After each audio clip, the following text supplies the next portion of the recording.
Stop work. Sorry, I forgot to turn it on. Huh? I forgot to turn it on. I forgot to turn the mic on.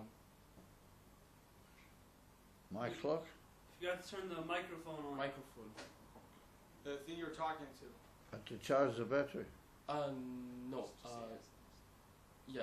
No, to That hasn't been working out till now? Yeah. right.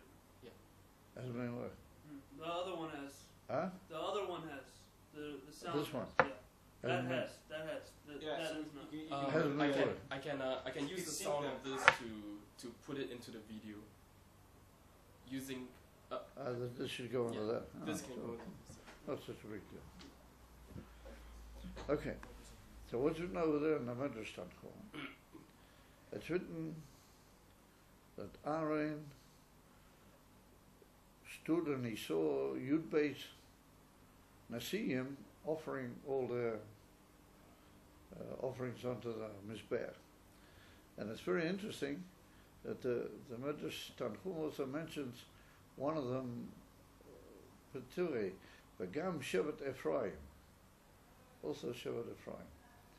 And so the Meforshim, the Midrash, why did he mention Shevet? If you said all the 12, see, why did he mention one of them by name, Shevet Ephraim? So I saw one of the great Meforshim over there that he wants to. That's a very interesting thing. That, it's well known that Ephraim he offered on Shabbos. So Yom HaShvi'i, he's mentioned by Yom HaShvi'i, and the Meforshim said that Yom HaShvi'i was Shabbos. So Amela, Ephraim offered one on Shabbos. So there's a question as to whether the Korbanos of the Nasiim are like their own thing. And Rashi says in last week's Parsha that Nachshon Minadav, when he offered his, he bought it from his own money. He didn't take from the whole people, but he bought his own money. But this, it would appear that it's like a private korban. As if it's a private korban, even though it's got a general purpose of trying to initiate the mizbeach, not trying, but initiating the mizbeach. Nonetheless, you can't bring that on Shabbos, because if it's a korban yochid, then there's no such thing as a personal korban being doiche Shabbos, pushing away the Shabbos. However, the fact that we say Ephraim also bought is a sign that he did do it on Shabbos. So he said that the Medrash wants to hint with that when the Nasim bought their korbanos, they bought them b'shem, as it were, all their shevet, and like in b'shem Klalli Parashas to a certain extent. That they bought, each one bought it as like a thing representing the whole of their shevet, even though they bought it from their own money, maybe. But they offered it up as a public korban, particularly that it was intending to be mechanech the mizbeach, that they did kilu b'shem Klalli Parashas. If I remember the korbanos of the Nasiim, and I think the Rebbe speaks about this in a place, would have a very interesting combination that mitzad echad they're a korban yochid, mitzad hasheni they're a korban tzibah, and therefore the Medrash goes the way that Ephraim. Aaron saw also Ephraim offer, and Ephraim offered on Shabbos, and Aaron was jealous of that. Is assuming he didn't complain. Is assuming it must have been, despite the fact that it was Shabbos, that the Korbanos and Nasiim must have had a very special character of also being a korban tzibah. Anyway, that's a parenthetical remark. So he saw all these people offering, and then it's written that Aaron said, Oy vei that there's something wrong with me that has turned the Kodesh Baruch Hu against me and my whole shevet. So once again, the Meforshim say, what would he be worried about? Can you think for a moment what he was worried about? That it was a korban yachid. That he did it only for himself, a korban yachid. So that it's a korban yachid. No. What was he worried about? I remember back by the Ego. Then Aaron, it was all business with the mizbeach and everything. That Aaron kilo was a bit like apparently at least involved in the Egel with the Mizbeach. So Aaron thought that maybe Hashem still had something, and the fact that Aaron was worried about it in Parshas Shmini, remember way back in Vayiko, on the last day of the Miluim, it's also mentioned that Moshe had to say to him, you start working on the Mizbeach. Aaron didn't want to go because he was still worried that maybe Hashem was still like angry with him or against him.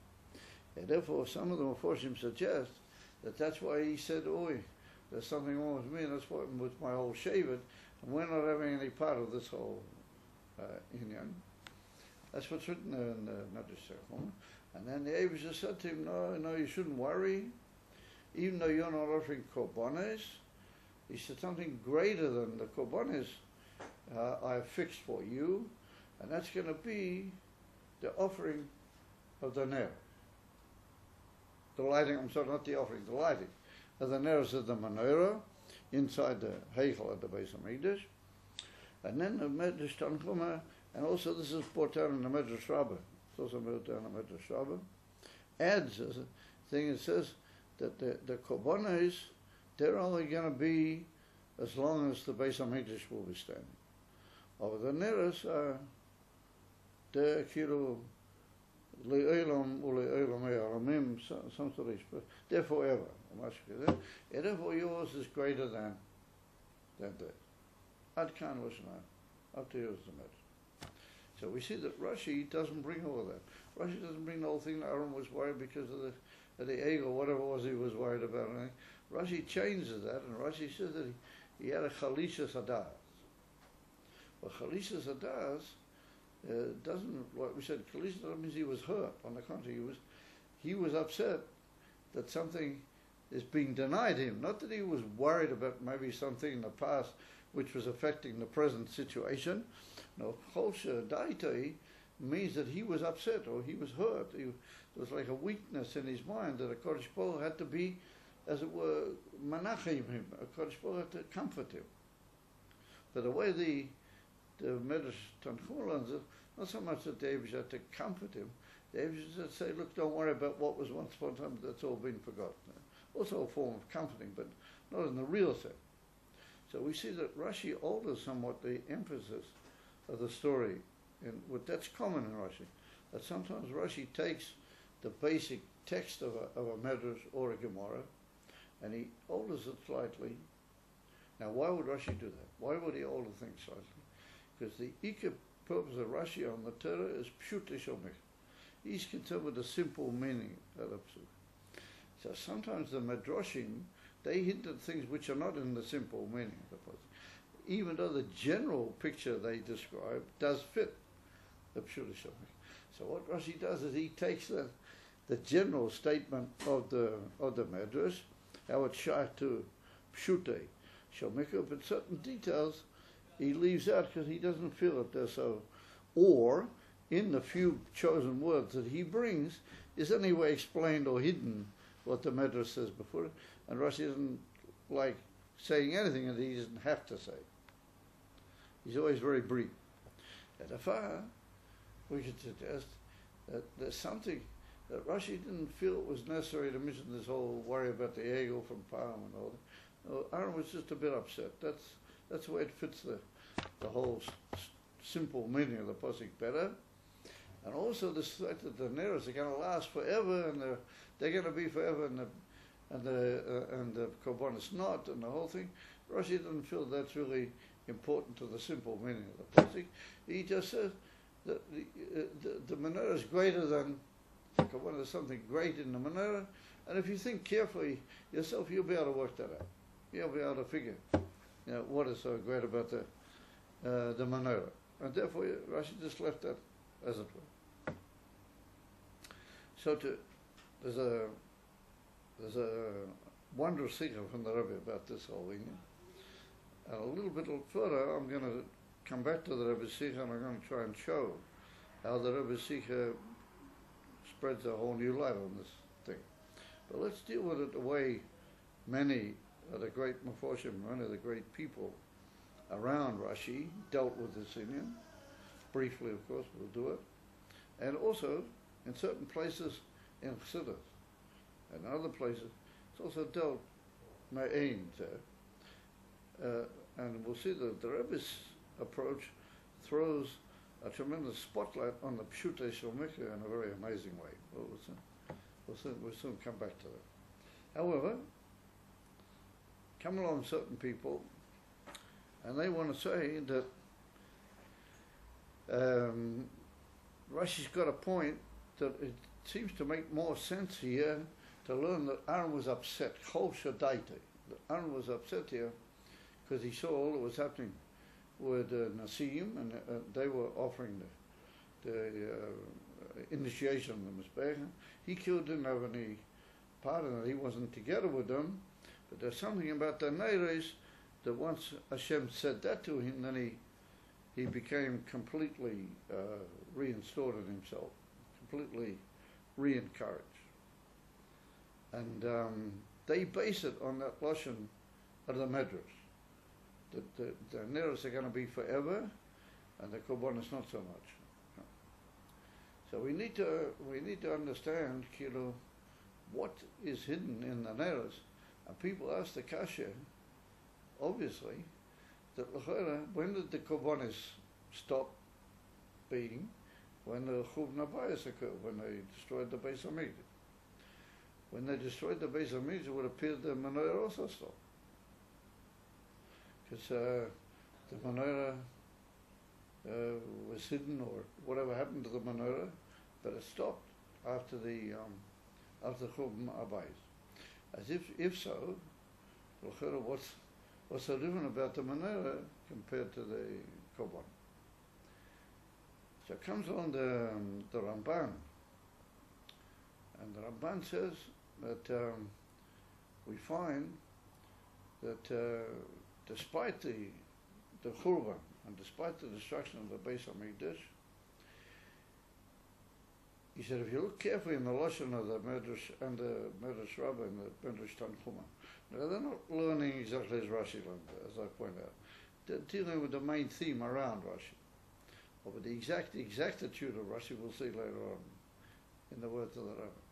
But they're dealing with the general Indian, and it's very important to get their point, because it throws a lot of background on what Rashi says, even though it may not throw direct shot in Rashi in the Pshutei Shel Mikra.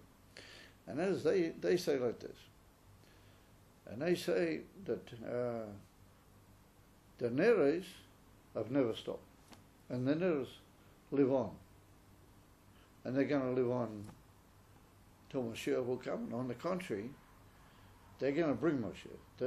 They're like part of the whole Indian, and they're already, as it were, Me'ain Mashiach. They're like participating already in the Gilui of Mashiach. And the Ramban learns that that's a Neres Chanukah. He says that's a Neres Chanukah. And that's the connection with the idea of Chanukah in this whole concept around here, this Chanukah of the Beis HaMikdash. Chanukah means like a initiation. And the Ramban begins his whole Pirush with the fact that there was a second Chanukah of the Beis HaMikdash at the time after the Yevonim, when the Yevonim were driven out. When the Nes of Chanukah occurred, that was also a reinstatement and a reinitiation of the whole Beis HaMikdash. And so what happened with the menorah was that there was this amazing Nes in the menorah, and then ever since then, Yidden have been lighting Ners. So it's true. We light 8 Ners, the menorah was only 7. And we light 8 because of what happened with the 8 days and everything. But we light because of the mitzvah of the menorah, because of the mitzvah of the menorah. And that Nes happened in the menorah, in the Beis HaMikdash. That's why we light the Ners.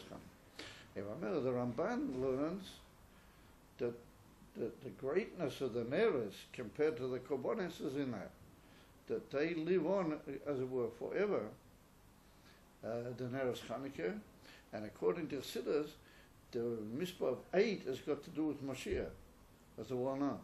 In the Beis HaMikdash is a harp, and it has 7 strings on it. But when Mashiach